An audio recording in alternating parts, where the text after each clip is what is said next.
बच्चों, तीसरे चैप्टर का आज हम पार्ट 2 चलाएंगे। पार्ट 2 में विभिन्न भौतिक राशियों में संबंध स्थापित करना, ये हमारा तीसरा उपयोग है। लास्ट वाला भौतिक राशियों के 3 उपयोग होते हैं, ये तीसरा उपयोग विभिन्न भौतिक राशियों में संबंध स्थापित करना होता है। इसको सिद्ध करने के लिए, इसमें संबंध स्थापित करने के लिए मानना होगा, माना गोलक का द्रव्यमान m, धागे की लंबाई l पर गुरुत्व त्वरण g होता है, ये हमने माना है। तो जब ये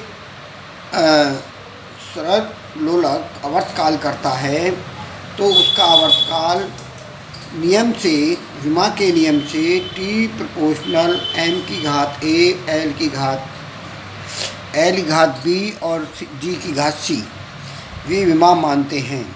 जिन जिन पर डिपेंड करता है उनको हम जो है घात के रूप में ले जाते हैं, और जब प्रोपोर्शनल चिन्ह को हटाते हैं तो कोई कांस्टेंट k लगा देते हैं, और जब हटाते हैं तो t बराबर k, m की पावर a, l की पावर b, g की पावर c हो जाती है। इसे इक्वेशन 1 कहते हैं। अब हम दूसरा स्टेप में क्या करते हैं, दोनों पक्षों में विमा रखते हैं। क्या रखते हैं? दोनों पक्षों में विमा रखने पर जो t आवर्तकाल होता है, आवर्तकाल की विमा t होती है, द्रव्यमान कांस्टेंट की विमा कोई नहीं होती इसलिए रखते नहीं। इसकी द्रव्यमान की विमा m होती है, घात a है, a लगा दी। लंबाई की विमा l होती है, इसकी घात b रख दी। गुरुत्व त्वरण g की विमा L-T-2 होती है, तो इसकी घात c है, तो c से गुणा कर दें। अब m वाले m, l और t, इन सबको m के एक साथ, l के अलग और t के अलग, सबको अलग अलग कर दिया। अब क्या करते हैं, जो हमारी t की घात, हमारे 3 पद हैं इसमें, तो इसमें भी 3 पद बनाते हैं, तो m की घात 0 कर दें, l की घात 0 करते हैं, t कर देते हैं। अब हम इन तीनों को एक साथ कंबाइन करते हैं। इसको ऐसे लिखेंगे, इसको एक साथ कंबाइन करेंगे, m की घात a, l की घात b प्लस c, t की घात -2c, क्योंकि b यहाँ पर थी, c यहाँ पर, तो b प्लस c एक साथ होगी, तो पहले इसको लिख दिया, फिर इसको लिख दिया। अब घातों की तुलना करते हैं। अगला जो स्टेप होता है घातों की तुलना करना। पहले स्टेप में हमारा m है, m की घात कितनी है यहाँ a, और यहाँ कितनी है 0, तो a की घात a का मान 0 हो गया। अब l की घात कितनी है b प्लस c, यहाँ कितनी है 0, तो b प्लस सी बराबर 0 या b बराबर -c, ये सेकंड पॉइंट हो गया। थर्ड पॉइंट में अब हम क्या लेंगे, थर्ड पॉइंट में जो t है, t घात कितनी है -2c, यहाँ t घात कितनी है 1, -2c = 1, c = 1/2, तो यहाँ b की वैल्यू कितनी आती है -c, और -c का यहाँ मान रखेंगे, माइनस क्या हो जाएगा प्लस, तो b का मान +1/2। तो a, b, c की जो तीनों वैल्यू निकाली हैं वो समीकरण 1 में रख देंगे। समीकरण नंबर 1 में रखेंगे तो t बराबर k, m की n घात 0, l घात 1/2, t घात -1, माइनस को नीचे लाएंगे तो प्लस की हो जाएगी, तो 1/2 घात को रूट में लिखते हैं, k l/g, और k क्या होता है कांस्टेंट, और कांस्टेंट का मान होता है 2π, तो t = 2π l/g। ये इस तरीके से भौतिक राशियों में संबंध स्थापित करते हैं। इस तरह इसको याद। बच्चों, आज का पेज नंबर 2 में हम देखेंगे, पेज नंबर 2 में की जो है लेसन नंबर 3, क्लास 11 की भौतिकी का आपका लेसन नंबर 3 चल रहा है, विमीय विश्लेषण। इसमें विमाओं की सीमाएं बताई हैं हमने, उपयोग के बाद विमाएं की सीमाएं हैं। विमाहीन नियतांक ज्ञात नहीं कर सकते, जो विमाहीन नियतांक होंगे उनको हम ज्ञात नहीं कर सकते। तीसरा, 3 से अधिक राशियों की विमा हम ज्ञात नहीं करते। 3 से ज़्यादा होंगी तो हमें दिक्कत हो जाएगी, निकालेंगे लेकिन बहुत कड़ा हो जाएगा, निकल नहीं पाएंगे सही से, ठीक है।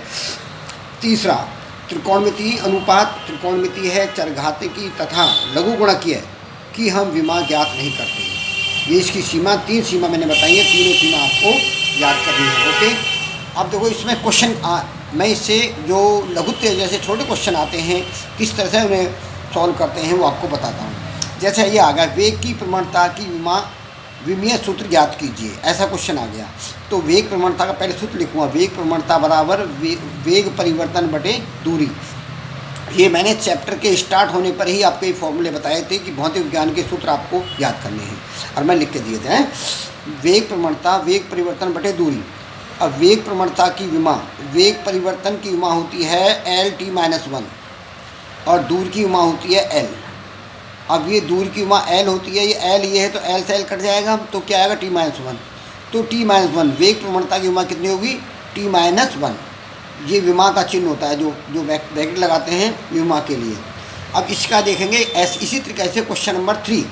क्वेश्चन नंबर 2 में आप देखेंगे, जो क्वेश्चन नंबर 2 है, कण का विस्थापन S बराबर c(t⁵) से c का मान, c की विमीय सूत्र ज्ञात करना है।